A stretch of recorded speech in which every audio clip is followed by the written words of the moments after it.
Make a wish, children. It is beautiful, Mother. But what is the true form of beauty? Is it in the cake or the idea? The cake is merely a shadow of the... From the back-breaking labor of the cane fields to the deafening noise of the factory, sugar made its journey to the Victorian table. It's new, it's ease. Perfect every time. Happy birthday! Look at this beautiful cake. It's wonderful. Happy birthday!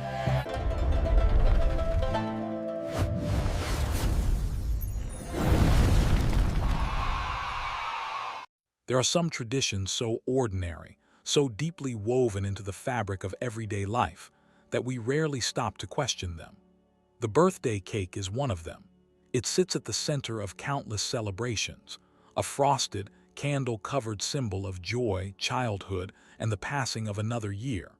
In many parts of the world today, it feels almost impossible to imagine a birthday without one. The moment the lights dim and the candles flicker to life, the ritual seems ancient, almost sacred, as if people everywhere have always marked their birthdays in exactly this way. But the truth is far more complicated and far more interesting. The idea that the birthday cake is an ancient worldwide custom is one of those myths that thrives precisely because it feels so natural.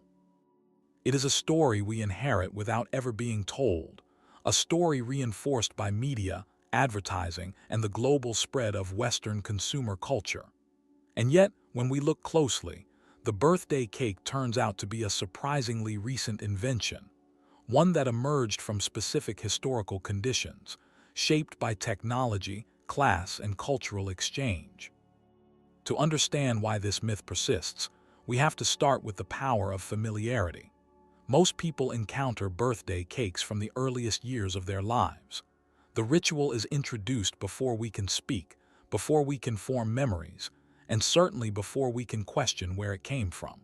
By the time we are old enough to think critically about traditions, the birthday cake already feels like a universal human truth. It is not presented as a cultural practice with a history. It is presented as simply what people do. And when something feels that natural, it becomes easy to assume it has always been this way. Modern media reinforces this assumption constantly. In children's books, animated films, sitcoms, and advertisements, the birthday cake appears as a universal symbol. A character from any background in any setting is shown blowing out candles. A birthday party without a cake is treated as incomplete, even tragic. Global brands, from toy companies to bakeries to streaming platforms, use the image of the birthday cake as shorthand for celebration. The cake becomes a visual language that crosses borders, not because it truly belongs to every culture, but because it has been exported everywhere through the machinery of global entertainment and marketing. This is where the myth gains its strength. When a tradition is repeated across media, it begins to feel timeless. When it is repeated across cultures, it begins to feel universal. And when it is repeated across generations, it begins to feel ancient. But repetition is not the same as history. The birthday cake's apparent universality is not evidence of its age. It is evidence of its successful spread in the last century and a half. The more we see it, the more we assume it has always been there. Yet if we step back and ask a simple question, did people in the past celebrate birthdays with cakes? The answer is far from straightforward. In fact, for most of human history, birthdays were not celebrated at all. Many societies did not track individual birth dates, and many others considered birthday celebrations inappropriate, unnecessary, or even spiritually dangerous. The idea that every person's birth should be marked annually is itself a relatively modern concept, tied to the rise of individualism, record-keeping, and new ideas about childhood. And even in the cultures that did celebrate birthdays, the foods involved were rarely anything like the frosted, layered cakes we know today. So how did we come to believe that the birthday cake is ancient? Part of the answer lies in the way myths form around everyday objects. When a tradition becomes widespread, people often search for historical roots to legitimize it. They look for ancient precedents, even if those precedents are vague, symbolic, or only loosely related. Over time, these fragments of history get woven into a narrative that feels authoritative. For the birthday cake, this often takes the form of pointing to ancient Greek honey cakes or Roman offerings to household gods. These examples are real, but they are not birthday cakes in any meaningful sense. They were not tied to personal anniversaries, they were not decorated with candles to mark age, and they were not part of a global tradition. But once these fragments are repeated enough, they become part of the mythic origin story. Another part of the myth comes from the way global culture tends to flatten differences. When Western birthday customs spread through colonialism, migration, and mass media, they often displaced or overshadowed local traditions. In many places, the birthday cake arrived not as a natural evolution of existing customs, but as an imported symbol of modernity. Over time, people began to assume that the cake had always been part of their culture, even when it had only been introduced in the last few decades. This is not unusual. Cultural memory is flexible, and traditions can be adopted so quickly that their origins are forgotten within a generation. But it does mean that the birthday cake's apparent universality is not evidence of ancient roots. It is evidence of cultural convergence in a globalized world. The myth also persists because it serves a comforting purpose. Birthdays are emotional milestones. They mark growth, survival, and the passage of time. The cake, with its candles and wishes, becomes a ritual object that helps people make sense of these transitions. It is a moment of joy, a moment of reflection, and sometimes a moment of grief. When a ritual carries that much emotional weight, people want to believe it is ancient. They want to feel connected to something larger than themselves, something that stretches back through generations. The idea that people thousands of years ago also gathered around a cake to celebrate a birthday is appealing, even if it is not true. But myths are not just about comfort, they are also about power. The birthday cake, as we know it today, is deeply tied to the rise of consumer culture. It depends on ingredients like refined sugar, butter, and baking powder, all products shaped by global trade, industrialization, and colonial economies. It depends on technologies like ovens, temperature-controlled kitchens, and mass-produced baking tools.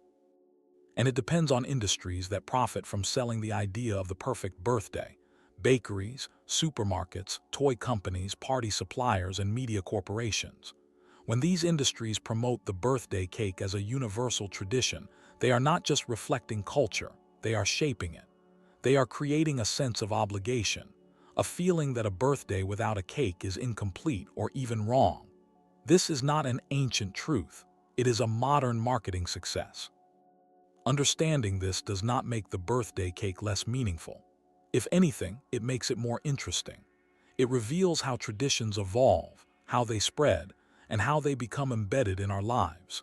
It shows that even the most ordinary rituals have histories shaped by power, technology, and cultural exchange.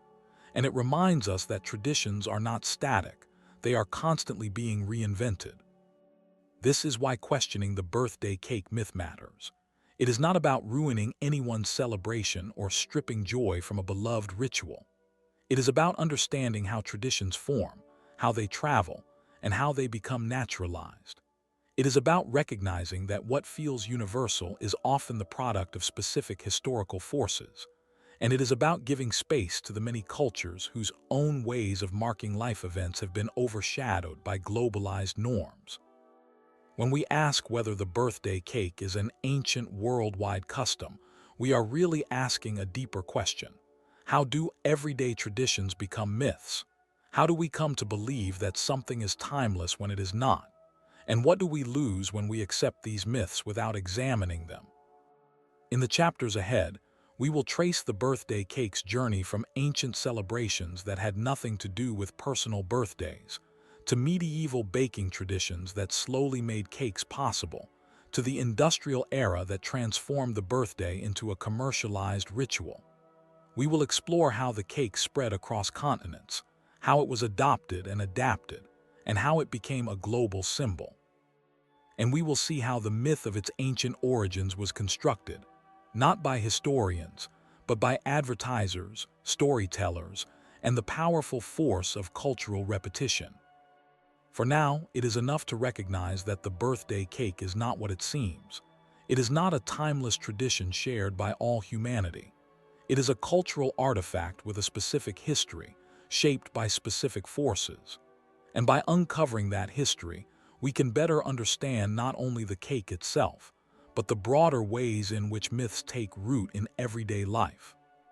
When we look back into the ancient world in search of birthday cakes, we often find what we want to see rather than what was actually there.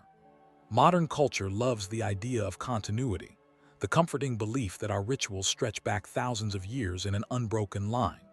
It is tempting to imagine Egyptian pharaohs blowing out candles, Greek philosophers slicing into honey-glazed confections, or Roman children eagerly awaiting a sweet treat on their special day. But when we examine the evidence with care, the picture that emerges is very different. Ancient societies certainly marked birthdays in various ways, but almost none of these practices resemble the modern birthday cake ritual. Instead, what we find are celebrations shaped by religion, status, and cosmology. Celebrations that often had little to do with personal identity and nothing to do with frosted pastries.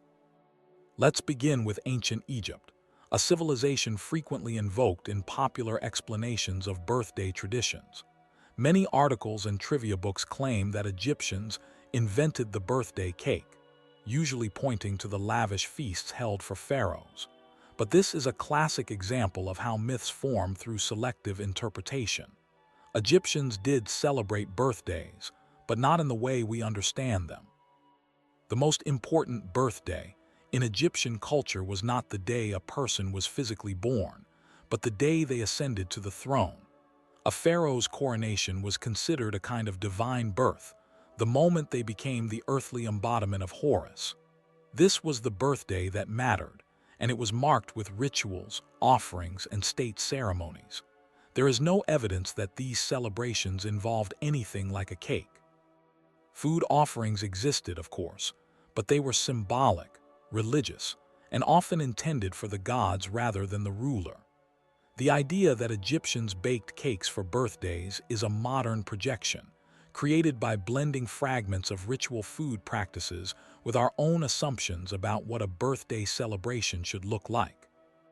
Moving to ancient Greece, we encounter one of the most persistent sources of confusion, the honey cakes offered to Artemis.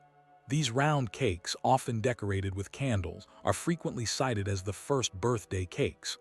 At first glance, the resemblance seems striking. A round cake, candles, a celebration, it feels like a direct ancestor of the modern ritual. But this interpretation collapses under scrutiny. The cakes offered to Artemis were not tied to personal birthdays at all. They were part of religious festivals honoring the goddess, whose association with the moon inspired the round shape and the glowing candles. These cakes were offerings, not party desserts. They were placed on altars, not dining tables, and they were meant for a deity, not for a child turning 7 or an adult turning 30. The connection to birthdays is a modern invention, created by people eager to find ancient roots for a familiar custom. The resemblance is superficial, and the meaning is entirely different. Greek elites did celebrate birthdays in some contexts, but these were private affairs, often involving wine, poetry, and social gatherings rather than ritualized food. The idea of a standardized birthday celebration simply did not exist. Most people in ancient Greece did not even know their exact birth date. Time was measured by festivals, seasons, and civic calendars, not by personal anniversaries. The notion that every individual's birth should be commemorated annually is a modern concept, not an ancient one. So while the Greeks certainly enjoyed sweets and baked goods, there is no evidence that they used them to mark birthdays in any systematic way. The Romans, on the other hand, did celebrate birthdays more explicitly, and their practices are sometimes cited as evidence of an ancient cake tradition. Roman citizens, especially men of status, held birthday banquets that included wine, meat, and various delicacies. Children's birthdays were also celebrated, though often modestly. But once again, the foods involved were not cakes in the modern sense. Roman cakes were more like sweetened breads or pastries, made with ingredients such as honey, nuts, and cheese. They lacked the structure, texture, and symbolism of modern birthday cakes. They were not decorated with candles, they did not represent age, and they were not tied to a ritual of making a wish. They were simply part of a feast, enjoyable certainly, but not part of a standardized birthday ritual. It is also important to note that Roman birthday celebrations were not universal. Enslaved people, the poor, and many women did not have the means or social standing to host such events. The idea that everyone in ancient Rome celebrated birthdays with special foods is another modern projection. In reality, birthday celebrations were markers of privilege, not universal customs, and even among the elite, the foods served varied widely. Some households might include sweetened breads, others might not. There was no single, recognizable birthday cake tradition. Early Christians, meanwhile, took a very different approach to birthdays. For the first few centuries of Christianity, birthday celebrations were discouraged or outright condemned. Many early Christian writers associated birthdays with pagan rituals, excess, and vanity. They emphasized spiritual rebirth over physical birth, and they viewed the marking of personal anniversaries as inappropriate. Instead of celebrating their own birthdays, early Christians commemorated the deaths of martyrs, the day they entered eternal life. This is why many saints' feast days correspond to the day they died, not the day they were born. The idea of celebrating Jesus' birth did not emerge until centuries later, and even then, it had nothing to do with cakes or candles. The early Christian suspicion of birthdays is a powerful reminder that the modern obsession with personal anniversaries is not universal, nor is it ancient. So where does the myth of ancient birthday cakes come from? Part of it stems from the tendency to conflate any ancient sweet or baked offering with a cake. The word cake itself has changed dramatically over time. In many ancient contexts, it referred to dense, bread-like items that bear little resemblance to the airy, frosted confections we know today. When modern writers encounter references to ancient cakes, they often imagine something far more familiar than what actually existed. This linguistic confusion creates the illusion of continuity, where none exists. Another source of the myth is the desire to trace modern customs back to antiquity. People often assume that if a ritual feels meaningful, it must be ancient. This assumption leads to selective interpretation of historical evidence. A Greek offering cake becomes a birthday cake. A Roman sweet bread becomes a celebration cake. A pharaoh's coronation feast becomes a birthday party. These reinterpretations are not based on historical continuity, but on the human tendency to retrofit the past to match the present. The myth also persists because it is repeated in popular culture without critical examination. Countless articles, trivia lists, and social media posts claim that birthday cakes originated in ancient Greece or Rome, often citing the same handful of examples without context. These claims spread easily because they are simple, appealing, and seemingly authoritative. But they collapse when we examine the historical record with care. The truth is that ancient birthday celebrations were diverse, inconsistent, and often unrelated to personal identity. They did not involve standardized rituals, and they certainly did not involve frosted cakes with candles. Understanding this helps us dismantle the idea of a continuous tradition stretching from antiquity to today. The modern birthday cake is not the descendant of a single ancient practice. It is the product of a much later convergence of cultural, technological, and economic forces. The ancient world provides interesting parallels and symbolic echoes, but not direct ancestors. The honey cakes of Artemis are not birthday cakes. The sweet breads of Rome are not birthday cakes. The coronation feasts of Egypt are not birthday cakes. These practices belong to their own cultural contexts, and they should be understood on their own terms rather than forced into a modern narrative. Recognizing this discontinuity does not diminish the richness of ancient celebrations. If anything, it highlights the diversity of human ways of marking time, identity, and community. It reminds us that traditions evolve, that meanings shift, and that rituals are constantly reinvented. It also prepares us to understand how the modern birthday cake eventually emerged, not from a single ancient root, but from a complex interplay of medieval baking, early modern technology, and industrial-era consumer culture. As we move forward, we will see how the ingredients, tools, and social structures necessary for the modern birthday cake simply did not exist in the ancient world. We will see how medieval and early modern societies slowly developed the culinary techniques that made cakes possible. And we will see how the idea of childhood, the rise of individualism, and the spread of global consumer culture transformed the birthday into the ritual we recognize today. For now, it is enough to understand that ancient birthdays were celebrations without cakes, celebrations shaped by religion, hierarchy, and cosmology rather than by frosting and candles. The myth of the ancient birthday cake is compelling, but it is just that, a myth. And by letting go of it, we open the door to a more accurate, more nuanced, and ultimately more fascinating history of how humans mark the passage of life. If we want to understand how the modern birthday cake became possible, we have to leave the ancient world behind and step into a Europe that looked, smelled, and tasted very different from anything we know today. The medieval kitchen was a place of smoke, coarse grains, and labor-intensive cooking. Sugar was a luxury, ovens were rare, and the idea of a soft, sweet, frosted cake would have seemed fantastical. Yet it is in this world, with its feasts, its bread-based cakes, and its rigid social hierarchies, that the long road to the birthday cake truly begins.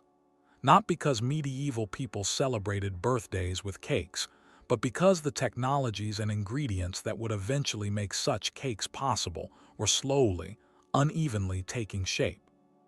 To appreciate this transformation, we have to start with the medieval understanding of what a cake even was. The word existed, but it referred to something far more rustic than the airy confections we imagine today. A medieval cake was essentially a dense, enriched bread sometimes sweetened with honey, sometimes flavored with spices, sometimes studded with dried fruits, but always closer to bread than to dessert. These cakes were heavy, hearty, and practical.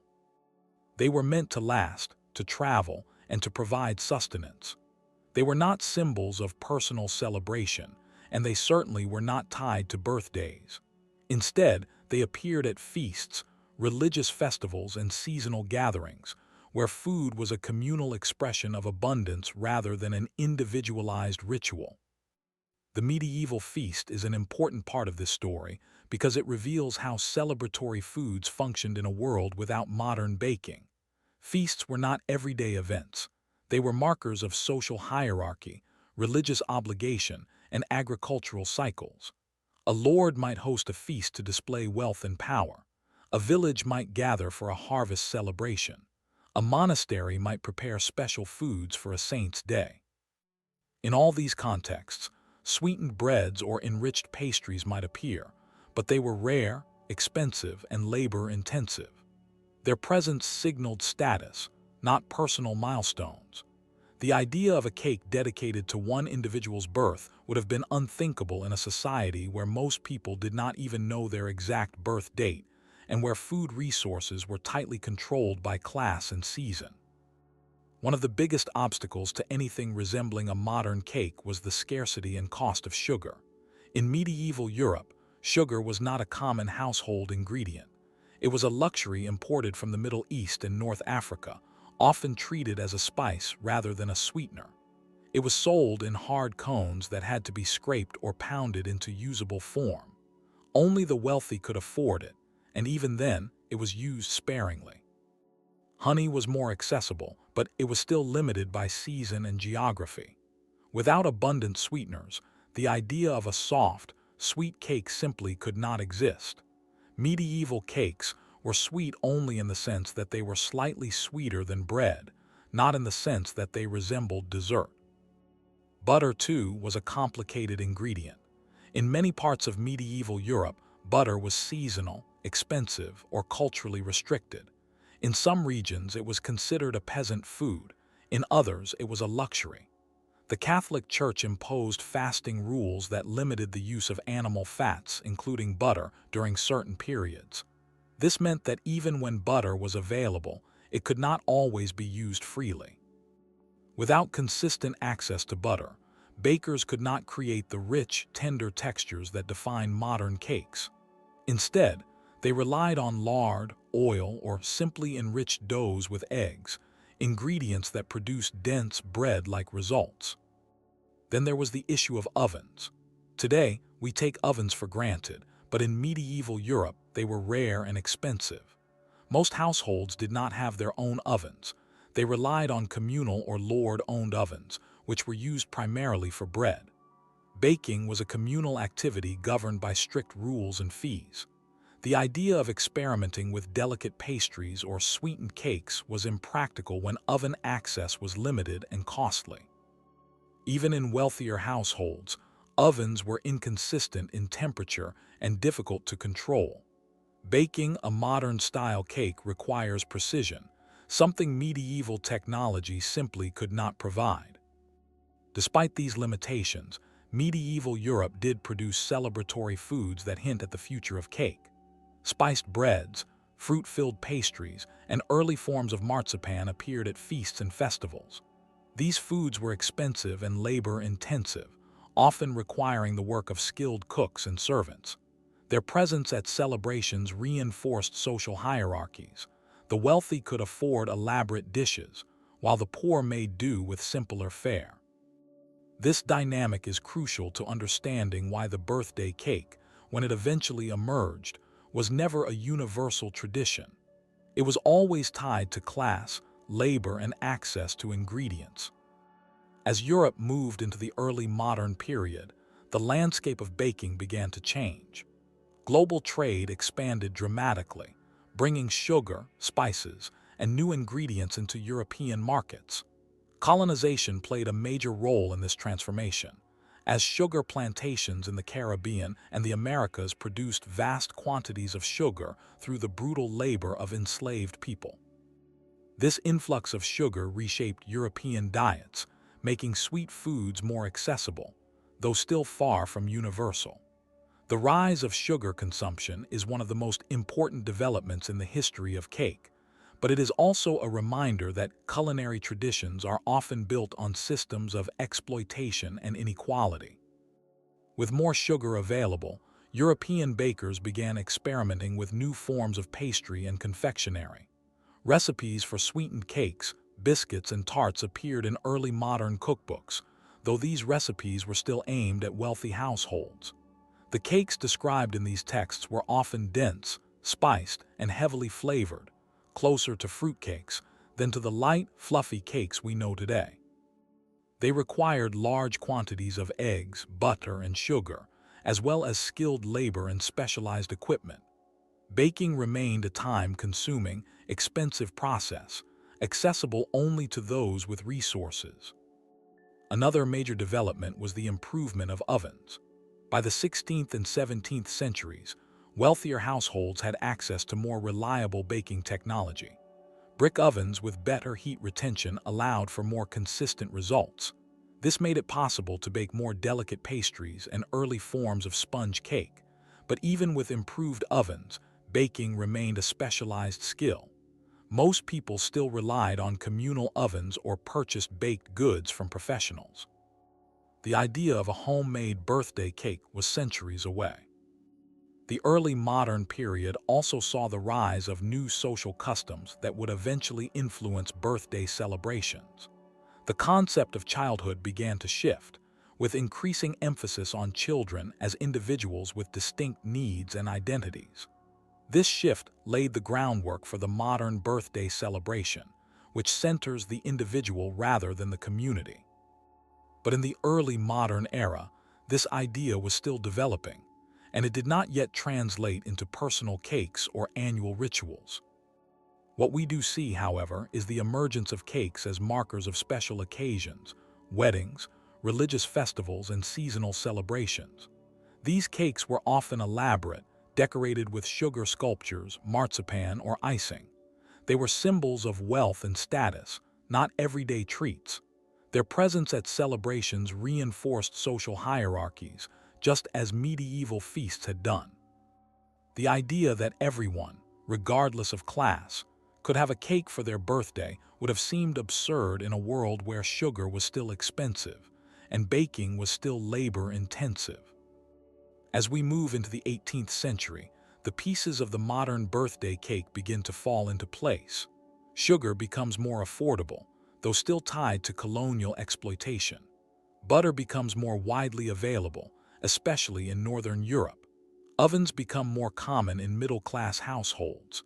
Baking powder and other chemical leaveners are invented, making it possible to create lighter, fluffier cakes without relying on laborious whipping of eggs. These technological and economic changes transform the landscape of baking, making cakes more accessible to a broader segment of society. But even with these advancements, the birthday cake remains a distant possibility. The idea of celebrating birthdays with a cake requires not only the ability to bake a cake, but also the cultural expectation that a birthday should be marked with a special food. This expectation does not fully emerge until the 18th and 19th centuries, when new ideas about childhood, family life, and personal identity reshape social rituals. The early modern period lays the groundwork, but it does not yet produce the birthday cake as we know it. What this long history reveals is that the birthday cake is not an ancient tradition waiting to be discovered in medieval manuscripts or early modern cookbooks. It is a modern invention made possible by centuries of technological, economic, and cultural change. The ingredients had to become affordable. The ovens had to become reliable. The labor had to become accessible. And the social meaning of birthdays had to shift from communal or religious markers to personal celebrations centered on the individual. This history also challenges the myth that birthday cakes were ever universal. Even when cakes became more common, they were still tied to class and wealth. The ability to bake or purchase a cake depended on access to ingredients, equipment, and labor. For much of history, only the wealthy could afford celebratory foods that resembled cakes. The idea that everyone, everywhere, has always celebrated birthdays with a cake is a modern projection, shaped by global consumer culture rather than historical reality. Understanding this helps us appreciate the birthday cake not as a timeless tradition, but as a product of specific historical forces. It reminds us that even the most ordinary rituals have complex origins, shaped by technology, economics, and social change. And it prepares us to explore the next stage of the story: how industrialization, childhood, and mass marketing transformed the birthday cake from a luxury into a global symbol. By the time Europe entered the 18th century, the ingredients and technologies that would eventually make the modern birthday cake possible were beginning to fall into place. But possibility is not the same as inevitability. The birthday cake did not simply appear because sugar became cheaper or ovens became more reliable. It emerged from a deeper cultural transformation, one that reshaped how societies understood childhood, family life, and personal identity. Industrialization changed not only what people could bake, but what they believed a birthday should mean.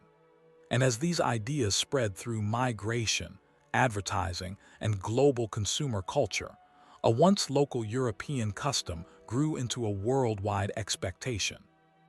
To understand this transformation, we have to start with the changing meaning of childhood.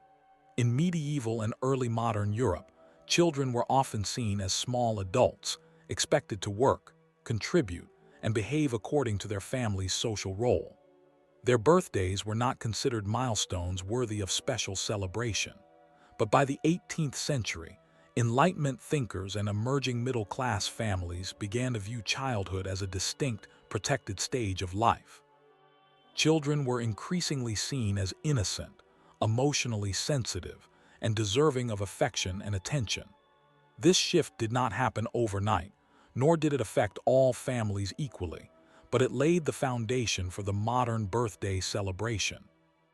As childhood became sentimentalized, families began to create rituals that centered the child as an individual. Gifts, special meals, and small gatherings became more common among the middle and upper classes. These early celebrations did not always include cakes, but they did include the idea that a child's birthday was a moment of personal significance. This was a profound cultural shift. For the first time, the birthday became a private, family-centered ritual rather than a public or religious one. And once the birthday became a ritual of affection, it created a space for symbolic foods that expressed love, care, and celebration. At the same time, industrialization was transforming the material world. Sugar, once a luxury, became increasingly affordable due to mass production and global trade. This accessibility came at a terrible human cost, as enslaved labor on Caribbean and American plantations fueled the sugar boom. But in Europe and North America, the result was a dramatic increase in sugar consumption. Sweet foods became part of everyday life, and cakes became more common in middle-class households. Baking powder and other chemical leaveners, invented in the 19th century, made it possible to create light, fluffy cakes without the labor-intensive whipping of eggs. These innovations democratized cake making, allowing more families to bake at home. Industrialization also brought mass-produced baking tools, standardized pans, molds, measuring cups, and eventually even pre-mixed ingredients. These tools made baking more predictable and accessible. A cake no longer required the skill of a professional baker. It could be made by a parent in a domestic kitchen. This shift is crucial to understanding the rise of the birthday cake. A ritual becomes widespread only when it becomes easy. And by the late 19th century, baking a cake was easier than ever before. But the birthday cake did not spread evenly across Europe. Its most influential early form emerged in the German tradition of Kinderfeste, children's birthday celebrations that included cakes topped with candles. These cakes were not identical to modern birthday cakes, but they contained the essential elements: a sweet, decorated cake, candles representing the child's age, and the ritual of making a wish. Kinderfest were practiced primarily among middle-class families in German-speaking regions, where ideas about childhood, education, and domestic life were undergoing rapid change. The cake was a symbol of affection and prosperity, a way for parents to show care and for children to feel special. German immigrants carried this tradition with them to the United States in the 18th and 19th centuries. In American cities, where immigrant communities mingled and cultural practices blended, Kinderfest traditions began to influence broader social norms. American families, especially those in the growing middle class, adopted the idea of celebrating children's birthdays with cakes and candles. This adoption was not immediate or universal, but it gained momentum as industrialization reshaped American life. The United States, with its expanding consumer economy and diverse population, became a fertile ground for the birthday cake to evolve into a standardized ritual. By the late 19th century, American cookbooks began to include recipes specifically labeled as birthday cakes. These recipes often emphasized decoration, color, and sweetness, qualities that appealed to children and aligned with the sentimental view of childhood. The birthday cake was becoming not just a food, but a symbol of modern family life. It represented love, prosperity, and the idea that each child deserved a moment of celebration. This symbolism was powerful, and it helped the birthday cake spread rapidly through American culture. But the true explosion of the birthday cake as a global symbol came in the 20th century, driven by advertising, mass media, and the rise of consumer capitalism. As companies began to market baking products, flour, sugar, baking powder, frosting mixes, candles, They promoted the birthday cake as an essential part of family life. Advertisements depicted smiling children, glowing candles, and perfect cakes, reinforcing the idea that a birthday without a cake was incomplete. These images were not reflections of universal tradition.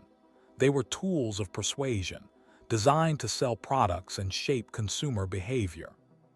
The power of advertising cannot be overstated.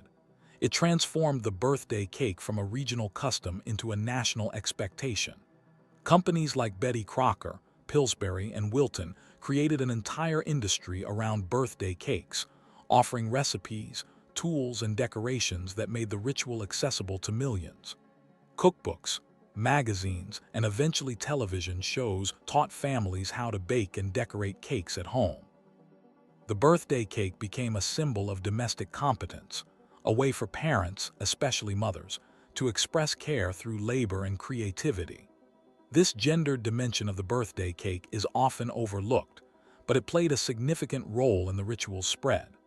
The cake became part of the cultural script of motherhood, reinforcing expectations about who was responsible for creating family celebrations.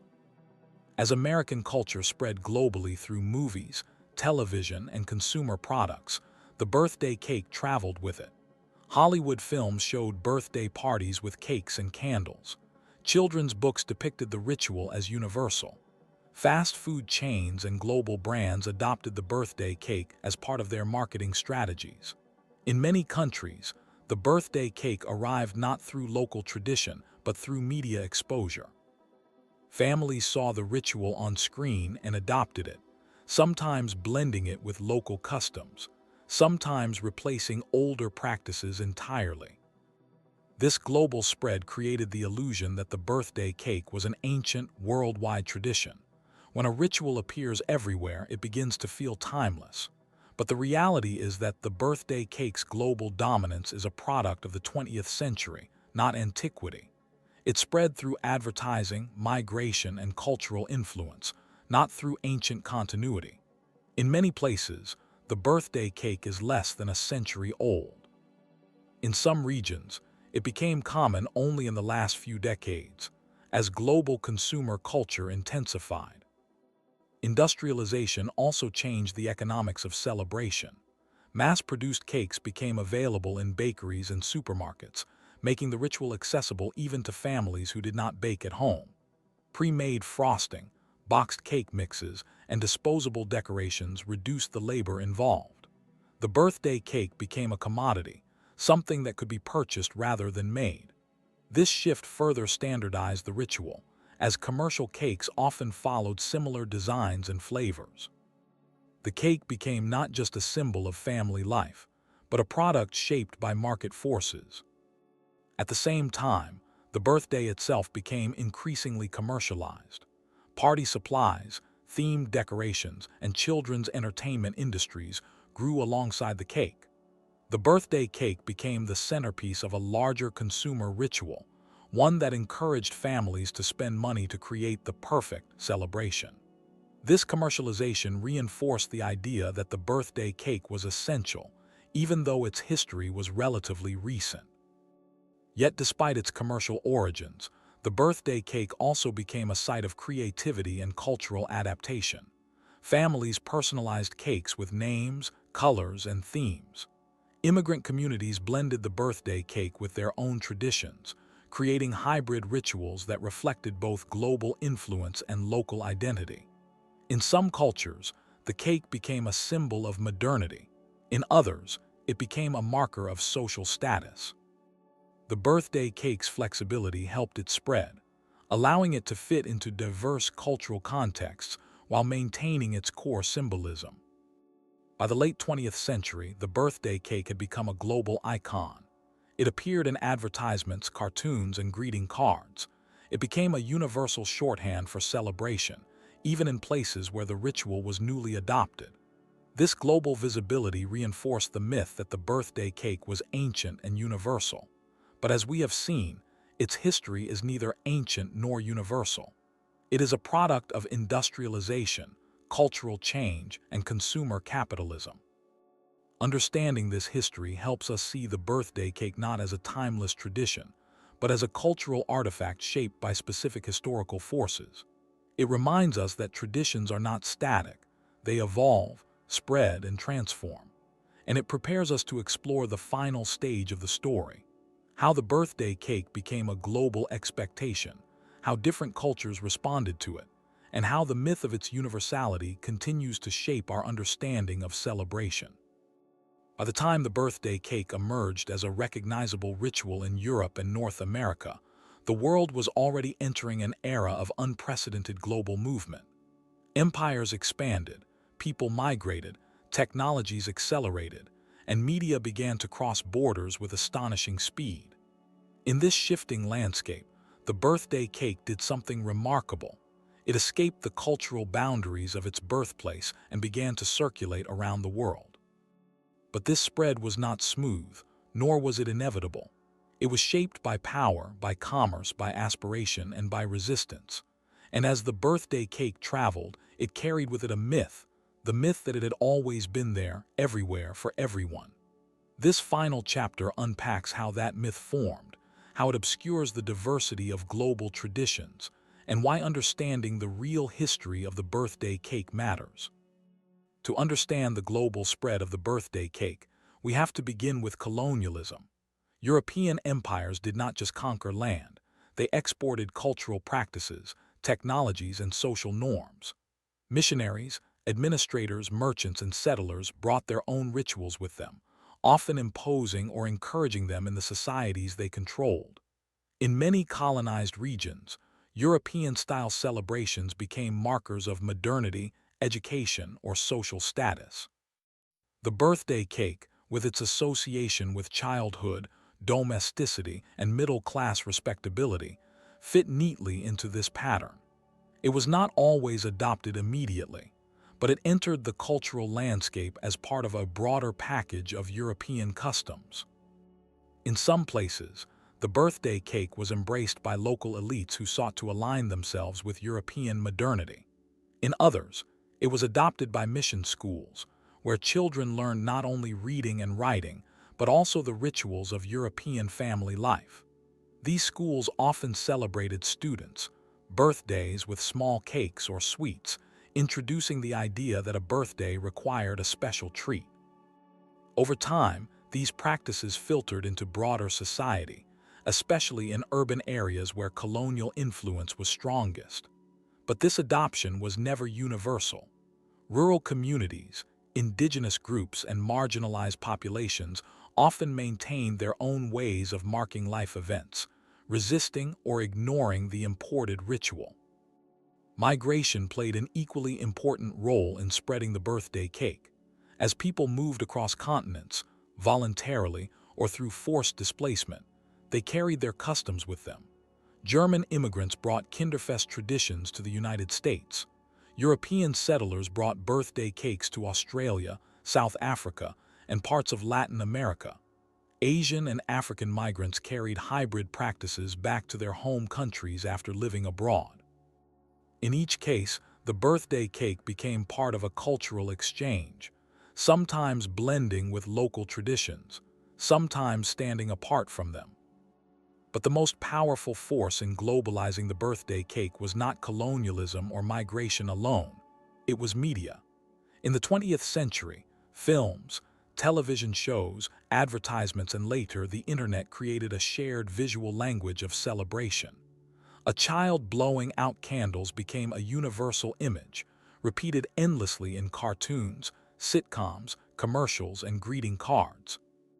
Even in places where the birthday cake had no historical roots, people saw it on screen and absorbed it as a symbol of what a birthday should look like. This visual repetition created a sense of inevitability. If every movie, every book, every advertisement shows a birthday cake, then surely it must be universal. Surely it must be ancient. Surely it must be tradition. But this assumption erases the rich diversity of global practices. Many societies had their own ways of marking personal milestones long before the birthday cake arrived. In parts of East Asia, longevity noodles symbolized long life.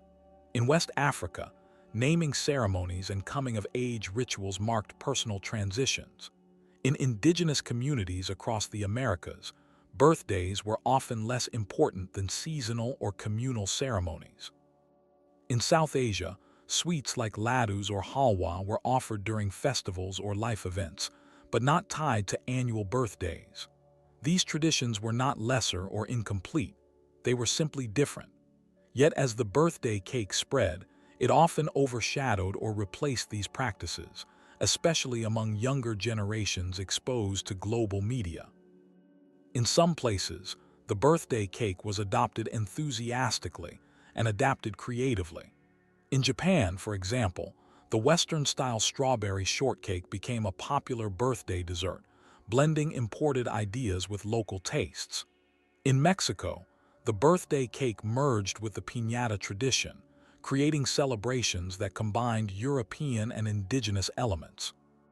In the Philippines, where American influence was strong, the birthday cake became a staple of family gatherings, often decorated with bright colors and local motifs.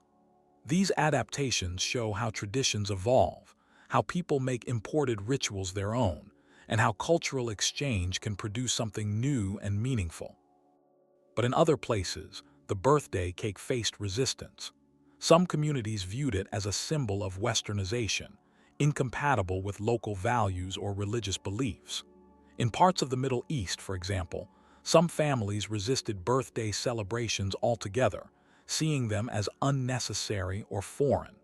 In certain indigenous communities, the focus remained on communal ceremonies rather than individual milestones.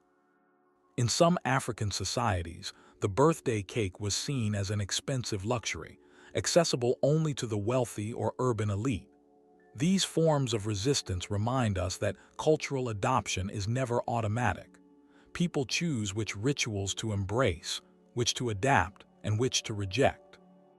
The global spread of the birthday cake also reveals deep inequalities. In many regions, access to ingredients like sugar, butter, and flour remains limited or expensive. Ovens are not universal, and baking is not always part of local culinary traditions. In these contexts, the birthday cake becomes a symbol of aspiration, something associated with wealth, modernity, or global belonging.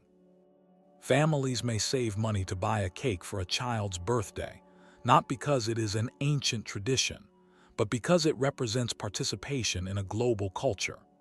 This aspiration can be meaningful, but it can also create pressure, reinforcing the idea that a proper birthday requires a cake, even when local traditions offer equally meaningful alternatives. This is where the myth of universality becomes most powerful and most harmful. When the birthday cake is presented as a worldwide ancient custom, it erases the histories of societies that celebrated differently. It suggests that those who do not use cakes are somehow lacking or incomplete.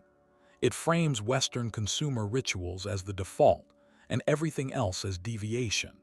This narrative is not only historically inaccurate, it reinforces cultural hierarchies. It privileges one way of celebrating over many others, flattening the diversity of human experience. Understanding the real history of the birthday cake helps us challenge this narrative. It shows that the cake is not ancient, not universal, and not timeless. It is a modern invention shaped by industrialization, colonialism, migration, and media. It spread not because it was inevitable, but because it was marketed, promoted, and visually repeated until it felt natural. And once it felt natural, it became easy to assume it had always been there. But recognizing this does not diminish the birthday cake's meaning. If anything, it enriches it. It allows us to see the cake as a symbol of cultural exchange, creativity, and adaptation. It reminds us that traditions are not static. They are invented, negotiated, and transformed. It invites us to appreciate the many ways people around the world mark the passage of life, whether with cakes, noodles, sweets, songs, or ceremonies. And it encourages us to question the stories we inherit, the stories that tell us what is normal, what is traditional, and what is universal. So is the birthday cake an ancient worldwide custom, The answer after this long journey through history is clear. It is not ancient, it is not worldwide, and it is not timeless. It is a product of specific historical forces, shaped by power, technology, and global culture. But that does not make it any less meaningful. It simply means that its meaning is modern, a reflection of the world we have built, not the world our ancestors inhabited. Understanding this helps us see the birthday cake for what it truly is. A ritual that feels universal because it has been made universal. A tradition that feels ancient because it has been marketed as ancient. And a symbol that carries the weight of global history even as it sits quietly on a table, waiting for candles to be lit. And perhaps that is the most important lesson of all, that even the simplest rituals can reveal the complexity of human culture, the power of storytelling, and the ways in which myths become reality through repetition, desire, and imagination.